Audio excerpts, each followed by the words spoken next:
చెల్లమ్మా, కొంపలు మునిగినట్టు ఏమిటా గావు కేకలు? నా కేకలకి ఏముంది చెల్లమ్మా, అవతల వర్కర్స్ కేకలు విను. స్ట్రైక్ చేస్తారంట.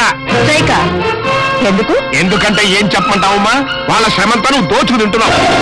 వాళ్ళు అక్కడ కండలు కరిగించి రాత్రి పగలు కష్టపడుతుంటే నువ్వు ఇక్కడ బంగ్లాలో హాయిగా కులుకుతున్నావు. ఇక నీ అక్రమాలు అన్యాయాలు సాగవు. ఈ మాటలు నేనలేదమ్మా, అక్కడ వర్కర్స్ అంటున్నారు. ఇప్పుడు నేను వాళ్ళకి ఏం తక్కువ చేశానని? రూల్స్ ప్రకారమే జీతాలు ఇస్తున్నాను, బోనస్ ఇస్తున్నాను. ఇంక్రిమెంట్లు, రిస్క్ అలవెన్స్లు, గ్రాట్యుటీలు తీసుకుంటూనే ఉన్నారుగా. వాళ్ళు అడగకుండానే అన్ని ఇచ్చి వాళ్ళని ఇలా నెత్తిని పెట్టుకోబట్టే ఇవాళ లాభాల్లో వాటాలు అడుగుతున్నారు. ప్రాఫిట్స్ లో షేర్ కావాలా? కార్మిక ఐక్యత!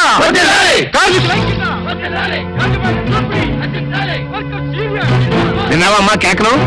అవి హక్కుల కోసం ఆకలితో చేసే ఆర్తనాదాలు కాదు, పైత్యం ప్రకోపించి వేసే పొలికేకలు. ఇప్పుడు ఏం చేద్దాం ఉంటావు? ఎవరిని ఎక్కడ ఉంచాలో, ఎవరిని ఎలా వంచాలో నాకు బాగా తెలుసు. లక్ష్మి,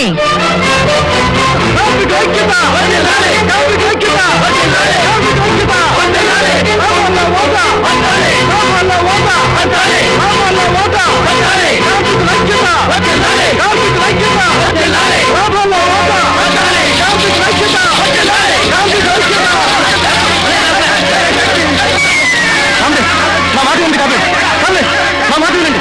ఇది యాజమాన్యం చూస్తే మోసం కాబట్టి మీరు వెళ్ళిపోవద్దు కాబట్టి నా మాట వినండి. చూసావా పని? వాళ్ళ ఐక్యత ఎంత స్ట్రాంగ్ గా ఉందో. నీ తెలివి అమోఘం చెల్లమ్మా. సంతోషించంగాని వెళ్ళి మిగతా పనులు చూసుకో.